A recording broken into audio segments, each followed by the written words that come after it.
Dédé àsìkò yìí gbogbo ibi tí ẹ ti ń gbọ́ mi nílé lóko tàbí lẹ́yìn òde, ẹ jẹ́ kí a gbàdúrà. Ayérayé nínú àwọn ọ̀run, adúpẹ́ o, adúpẹ́ nítorí pé a rí ọjọ́ ìkarùndínlọ́gbọ̀n èyí tí ń ṣe ọjọ́ Kérésìmesì tí à ń ṣe ayẹyẹ ìbí Jésù Kristi, Jésù tí a bí sáyé láti mú gbogbo ẹ̀ṣẹ̀ aráyé lọ, láti rà wá padà sí ọ̀dọ̀ Baba.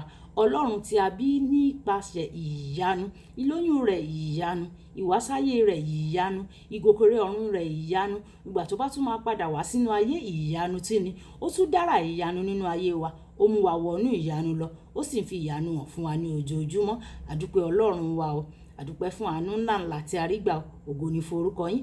Rọ́nà tí a gbọ́ lè ní kó ṣe ayé àti ọkàn wa ní rere, kí ó má ṣe lòdì sí wa ní ọjọ́ ìdájọ́, nítorí tí a gbàdúrà lórúkọ Jésù Olúwa wa. Àmín, àmín orúkọ Jésù.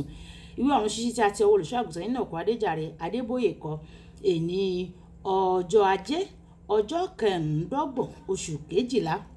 Àkòrí tí a ó gbé yẹ̀wò sọ wípé mú ọ̀run yọ̀, mú ọ̀run yọ̀.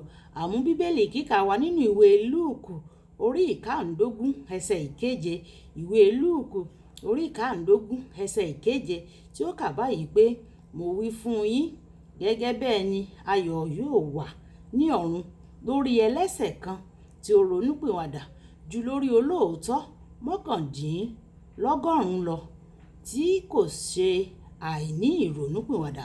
Nígbà tí àmú bíbélì kíkà wa nínú ìwé Jòhánù orí ìkarùndógún ẹsẹ̀ ìkẹjọ, ìwé Jòhánù orí ìkarùndógún ẹsẹ̀ ìkẹjọ, nínú èyí ni à ń yin bàbá mi lógo pé kí ẹ̀yin kí ó máa so èso púpọ̀, ẹ̀yin yóò sì jẹ́ ọmọ ẹ̀yìn mi. Wàyí ẹ tẹ́tí bẹ̀lẹ̀jẹ́ láti gbọ́ ohun tí olùṣọ́ àgùntàn Enoch Adeboye ní fún wa ní èní ọjọ́ ajé ọjọ́ Kérésìmesì. Òní ni ọjọ́ Kérésìmesì o, ó sì dá mi lójú pé ọ̀pọ̀ onígbàgbọ́ káàkiri ayé ni ó ń ṣe àjọyọ̀ rẹ̀, tí wọ́n sì pinnu láti jẹ adìyẹ Kérésìmesì.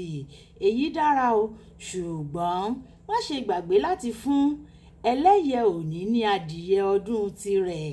Bákan náà, ohun tí o lè ṣe àjọyọ̀ nípa rẹ̀, ẹsẹ̀ àkọ́sórí wa tí òní sọ pé ayọ̀ pọ̀ ní ọ̀run lórí gbogbo ọkàn tí ó bá wá sọ́dọ̀ Kristi. Tí o bá jèrè ọkàn, a ó pe àsè ní ọ̀run nítorí tìrẹ.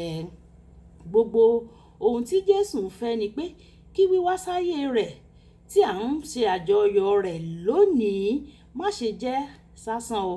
Sọ fún ẹnìkan nípa Kristi ní àkókò yìí, kí o sì fi àwòrán rẹ̀ sórí ìtàkùn ìbánidọ́rẹ̀ẹ́ rẹ. Fi ohun tí o mọ̀ pé yóò bá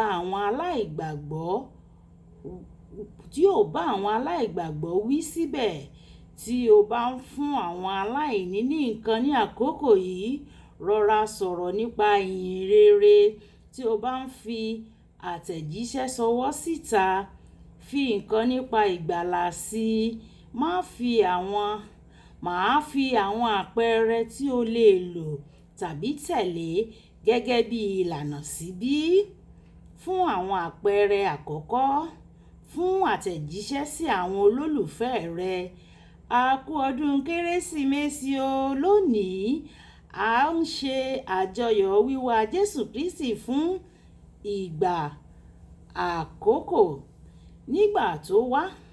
Nígbà àkọ́kọ́ tó kọ́kọ́ wá, ó fún wa ní ìgbàlà. Láìpẹ́ yóò tún padà wá láti mú àwọn ọmọ rẹ̀ lọ sí ọ̀run. Tí o bá dé ní ọ̀la, tí Kristi bá dé lọ́la, ṣé o ò bá lọ bí àbí a ó fi ọ́ sílẹ̀?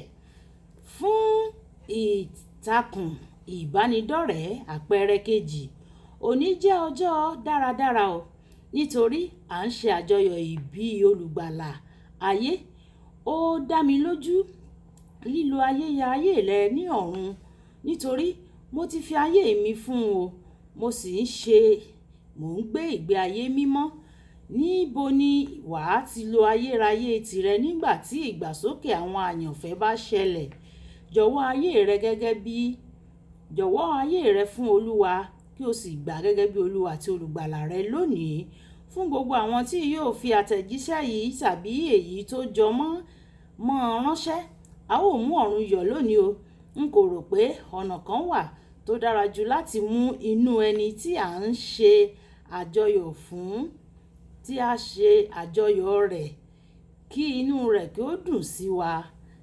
Sì gbà mí gbọ́ pẹ̀lú, Jésù ń yọ̀, ó ń rẹ́rìn sí ọ lónìí bí o bá ṣe bẹ́ẹ̀ fún èmi. Kérésìmesì àti ọjọ́ àjíǹde jẹ́ àkókò fún ìyìn rere. Mo máa ń sa gbogbo ipá láti mú ọ̀run yọ̀ ní àwọn ọjọ́ wọ̀nyí.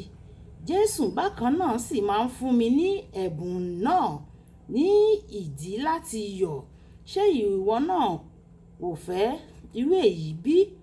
A kú ọdún Kérésìmesì o. Kókó pàtàkì: má ṣe gbàgbé láti fún ẹlẹ́yẹ òní ní ohun tó fẹ́ gangan. Má ṣe gbàgbé láti fún ẹlẹ́yẹ ìní ní ohun tó fẹ́ gangan. Yorùbá bọ̀ wọ́n ní ṣé ohun tó bá ń dunni ló máa ń pọ̀ lọ́rọ̀ ẹni. Jésù Kristi ó fẹ́ kí á jèrè ọkàn fún òun kí a lè pe àwọn ènìyàn wá sí ìrònúpìwàdà. A kú ọdún Kérésìmesì òní o.